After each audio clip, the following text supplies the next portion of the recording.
penjelasannya saja. Penjelasannya contoh-contoh soal. Untuk yang pertama, dengan penjumlahan ribuan. Masih ingat ya dengan penjumlahan ribuan?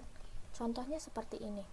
Ibu memiliki tepung terigu seberat 2.555 gram untuk membuat kue. Ternyata, ibu memerlukan tambahan tepung seberat 1.290 gram. Berapa gram tepung terigu yang digunakan ibu? Nah, kalau bentuknya soal cerita, maka kita buat diketahui, ditanya, jawab. Ya, jadi yang pertama kita cari diketahuinya dulu. Nah, yang diketahui yang pertama kali adalah tepung terigu seberat 255. Jadi yang tepung yang pertama seberat 2.555 gram. Lalu ditambah dengan tepung lagi, tambahan tepung terigu seberat segini. Berarti masuknya tepung kedua.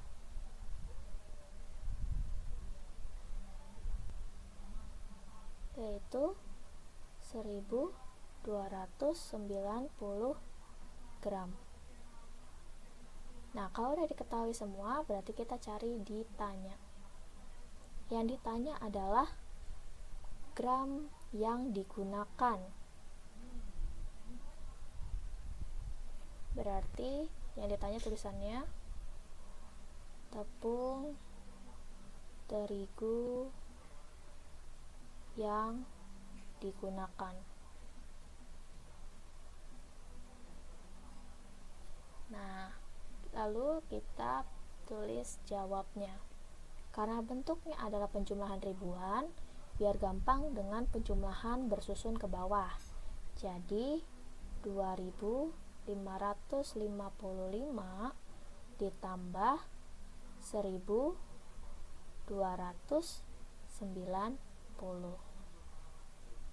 Ditambah seperti ini. Lalu kita hitung dari satuannya, jangan langsung dari ribuan. 5 tambah 0, 5. 5 tambah 9, 14. Nah, 14 berarti angka satuannya yang ditulis. Terus satunya ditaruh di sini. Tuh. Lalu 5 tambah 1, 6. Tambah 2, 8. Tulis 8 di sini. 2 tambah 1, 3. Jadi ini dapat hasilnya ya. Jangan lupa untuk jadinya. Jadi tepung terigu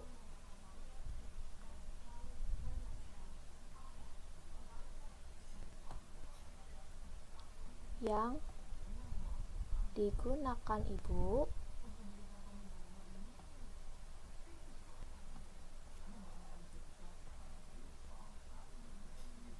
sebanyak 3.845 gram. Nah, ini kita pakai ini ya. Ini jika menggunakan soal cerita. Kalaupun tidak menggunakan soal cerita, bisa tetap dengan menggunakan cara susun ke bawah, tapi tidak perlu yang diketahui ditanya menjawab. Ini hanya dipakai kalau bentukannya soal cerita.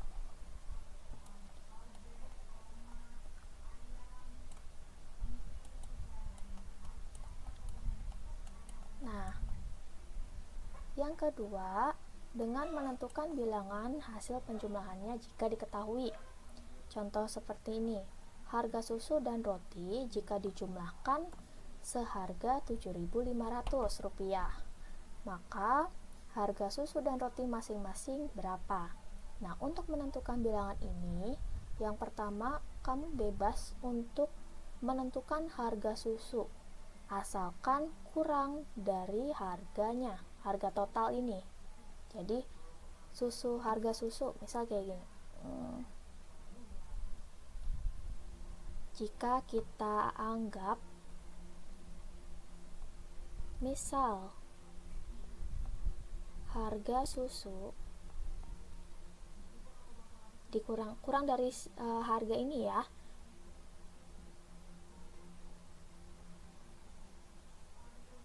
sebanyak 3.200. Nah, berarti kita ini bisa ya, bebas mau angka berapa harganya pun bebas. Nah, berarti yang kita cari adalah harga rotinya. Karena kita harga susu sudah diketahui segini. Nah, untuk menentukan harga roti,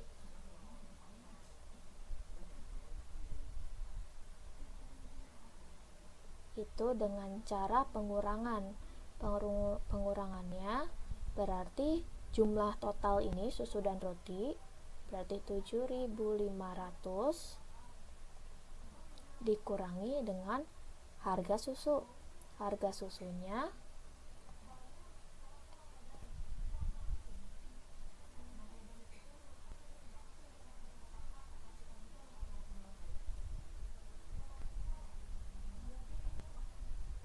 Rp3.200. Nah, untuk menentukan ini bisa dengan penjumlahan langsung boleh atau dengan penjumlahan bersusun ke bawah. Kalau penjumlahan susun ke bawah, Rp-nya tidak perlu ditulis. Jadi tinggal 7.500, 0,00 juga tidak perlu dipakai, nggak apa-apa. Lalu 3.200 dikurang 0 kurang 0, 0 dikurang 0, 0, 5 kurang 2, 3, 7 kurang 3, 4. Nah, berarti atau jadi boleh pakai langsung ini. Jadi harga susu adalah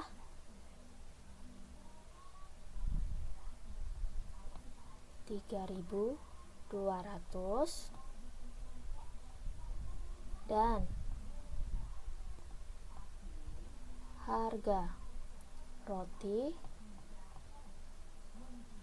adalah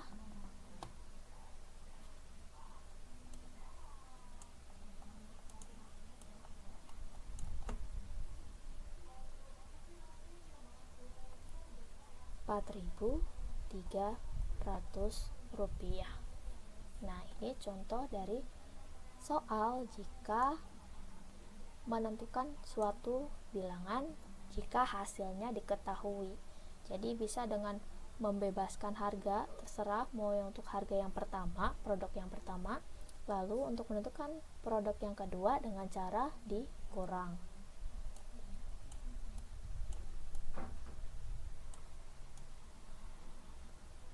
Lalu, untuk mencari nilai suatu bilangan. Untuk soal yang pertama, diketahui 2.250 ditambah B, maka hasilnya 3.550. Nah, ditanya berapa nilai bilangan B. Nah, untuk mencari ini dengan dikurang. Caranya, yang tadinya 2.550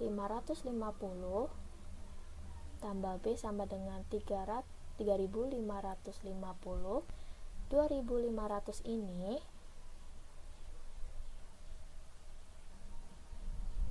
pindahkan ke sebelahnya. Jadi angka sama angka yang 2.550 dipindahkan agar berbarengan dengan 3.550.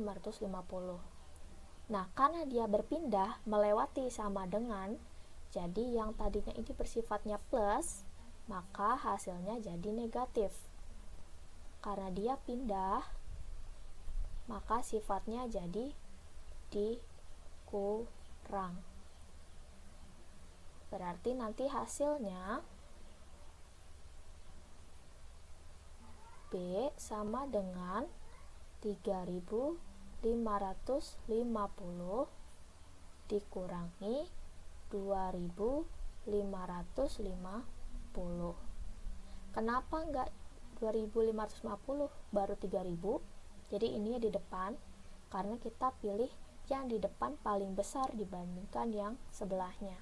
Karena 3.550 lebih besar dibandingkan 2.550, jadi yang ditulis duluan 3.000-nya dulu, daerah yang 3.000, baru pakai yang 2.000. Nah, untuk lalu kita cari deh. Bisa langsung dengan ribuan, pakai susun pengurangan bersusun ke bawah, atau mau langsung juga tidak apa-apa.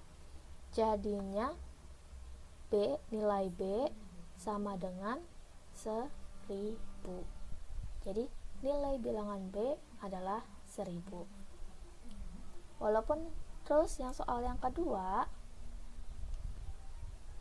untuk mencari nilai bilangan A tapi A-nya di depan, itu tidak masalah. Yang mau dia di paling depan atau yang di kedua yang seperti yang di B, itu tidak apa-apa. Sama nilainya atau caranya, jadi A sama ditambah 3.782 sama dengan 9.212. Lalu ini dipindahkan. Dia pindah, maka hasilnya nanti harus menggunakan pengurangan atau dikurangi. Jadi A sama dengan yang paling besar ya, angka yang paling besar berarti 9.212 dikurangi 3.782. Bisa dengan pengurangan bersusun ke bawah. Jadi 9.212 ke bawahnya 3.782. Pengurangan dengan belakang terlebih dahulu atau satuannya terlebih dahulu. Jadi 2 dikurangi 2 hasilnya 0. Lalu 1 dikurang 8. Karena 1 dikurang 8 tidak bisa, jadi pinjam angka setelahnya, yaitu angka 2. Kan dipinjamnya jadi angka 10. Ini dicoret, sisanya 1. Jadi 10 ditambah 1 hasilnya 11. 11 dikurangi 8 jadinya 3. Tuh. Terus lanjut 1 dikurang 7. 1 kurang 7 nggak bisa, maka harus pinjam. Pinjamnya apa? Pinjam ke angka 9. Jadinya 10. 9-nya dicoret karena kurang 1. Jadinya dia 8. Jadinya 10 tambah 1 11. Lalu 11-nya ini dikurangin 7. Hasilnya 4. Nah, 8 kurang 3 bisa dihitung, hasilnya 5. Berarti A sama dengan 5.430. Itu ya, untuk mencari nilai bilangannya.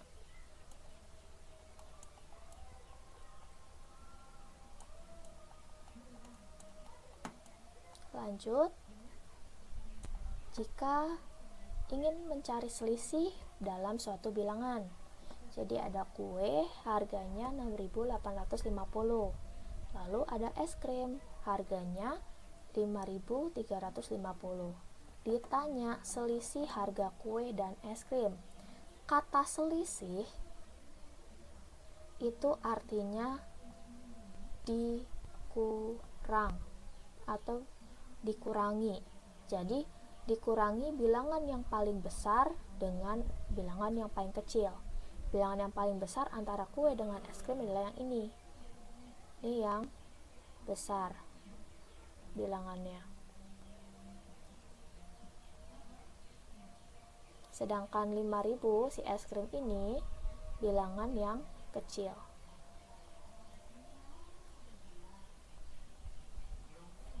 Jadi untuk menentukan selisihnya,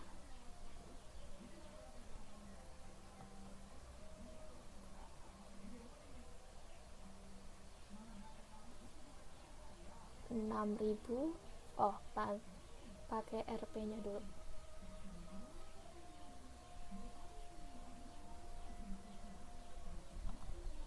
Rp6.850 dikurang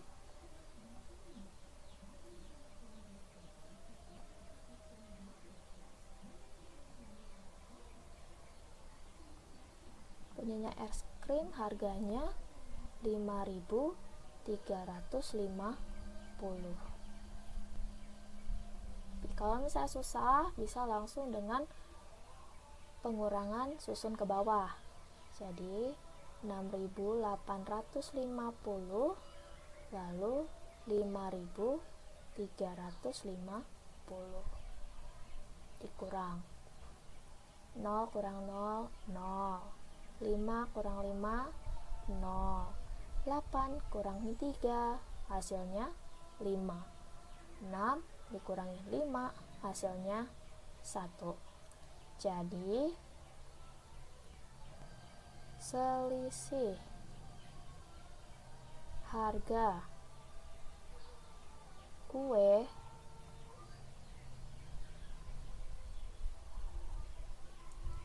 dan es krim adalah Rp atau di rupiah Rp1.500. Tuh, ini untuk selisih suatu bilangan.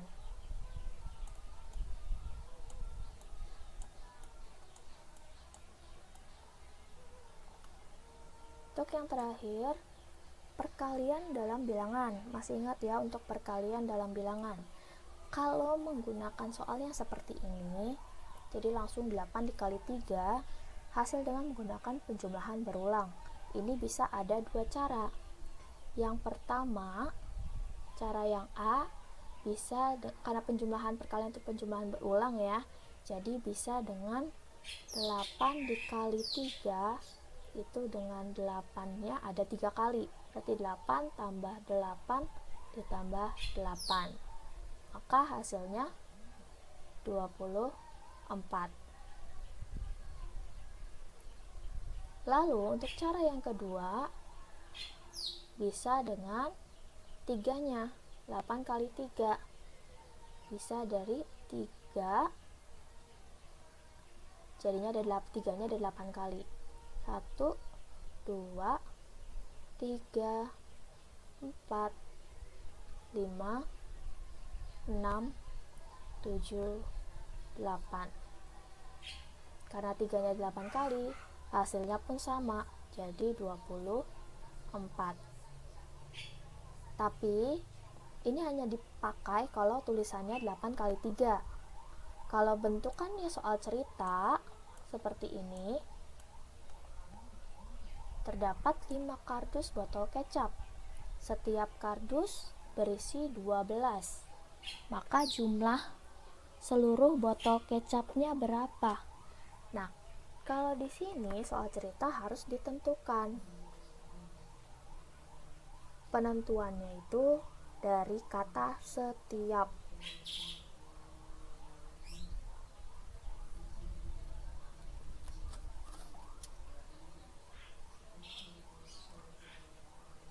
Diketahui ada 5 kardus. Setiap kardus punya 12.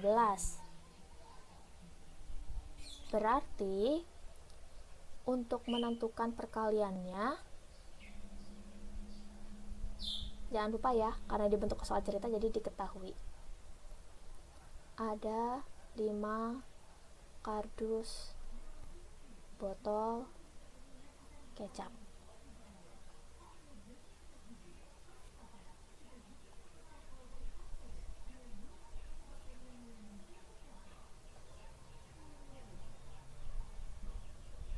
Setiap kardusnya berarti dalam satu kardus ada 12 botol kecap. Nah, ditanya jumlahnya.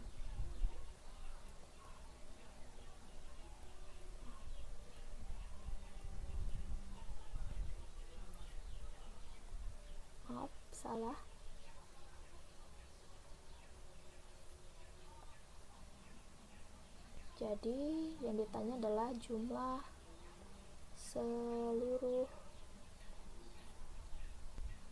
botol kecap. Nah, berarti jawabnya 5 dikali 12 gitu. Karena pertamanya dari 5 kardus. Dalam 5 kardus ini, satu kardusnya ada 12. Kata setiap ini menentukan angkanya itu adalah angka yang kedua. Kalau misalnya terdapat 3 kardus botol kecap, setiap kardusnya berisi 22, berarti 3 dikali 22 itu ya.